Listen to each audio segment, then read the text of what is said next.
Alright, this is just going to be a quick ramble video about my method for Master Pyraminx. There's been a lot of, well, not a lot of really good resources on Master Pyraminx out there, and I'd like to correct that. So, first, what I'd like to do, just talk about notation real quick to make sure I'm on the same page. Here's some notation.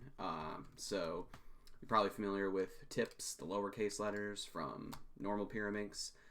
We use the uppercase letters for tip plus layer, and then we use these new wide moves, kind of like on 4x4, to do now tip plus 2 layers. So should make some sense. The other type of notation I do want to talk about, though, is with D. This is probably something that's done somewhat in normal Pyraminx, but I'll use it in one small case, so just wanted to mention that real quick. So the next thing I want to talk about are piece types, just so that when I talk about pieces, we're on the same page here. So get this lined up. So obviously these are tips. Then we have tricenters, and we also have a edge. So these are pieces that are basically the equivalent of pieces that exist already on a Pyraminx. Master Pyraminx adds 2 new piece types.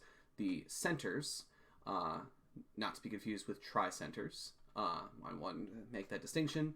And finally, wings. So these 2 new piece types are what basically separate this puzzle from a normal Pyraminx. Cool.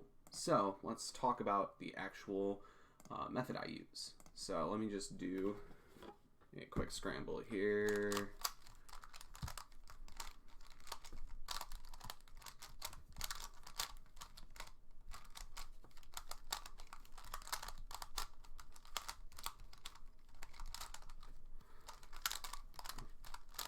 All right, that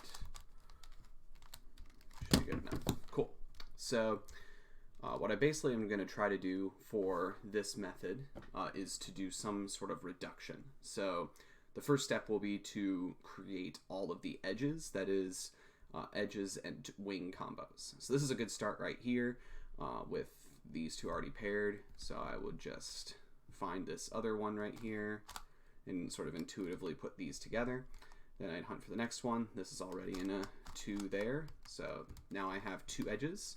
I try to get them adjacent and hold them on my left side. So I have this sort of like face R move and U moves available to me. And here's where sort of the power in this method lies. So what we're going to do first is we're going to try to finish the first layer. So using kind of like 2gen RU and U wide, we're going to create the last edge right there, put that in. Now, what we're going to do is we're going to leverage the fact that there is no parity for the wings on Master Pyraminx. So there's a very convenient 3 cycle of wings that's just a U move. So what we're going to do is we're going to create 2/3 edges. 2/3 edge is already created here, but it's flipped upside down, which is not good because then if we try to 3 cycle it, we're going to lose that edge.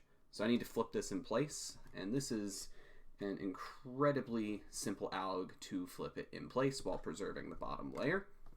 So if you hold it on the right side here, R prime, D, R prime, and we're good. Now I'm going to take a look around top, and it looks like we have a really bad case here, probably good that we're talking about it. I have edge with flipped wing and edge with flipped wing. So you're just going to have to flip one of those to get out of that case. And we'll also just flip this one again. And now you'll notice that when you get 2/3 edges here, there's always going to be a way to just do a U move, and now everything is solved. After that, it's just going to be a Pyraminx solve. So allow me to do a really terrible Pyraminx solve using a keyhole method. So you can see here that I'm basically ignoring the centers currently and just trying to solve the edges and well, paired edges with the tricenters here.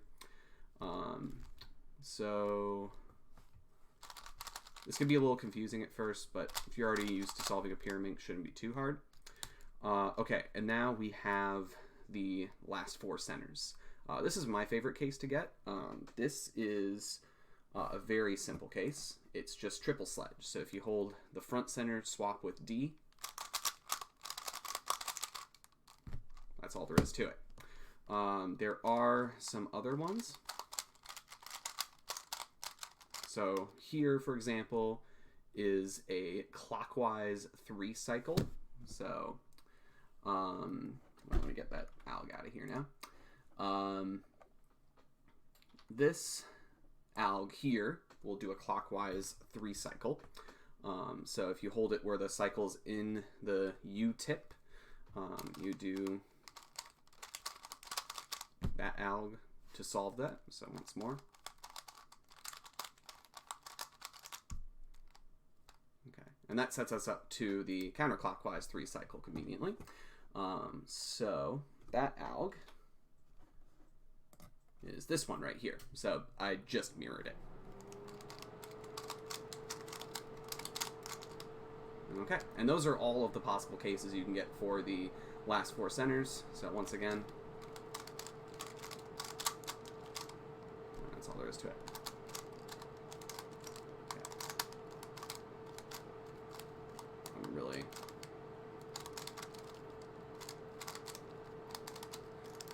getting alg amnesia now, and I don't know what that is, but cool. So that's a good end to the video.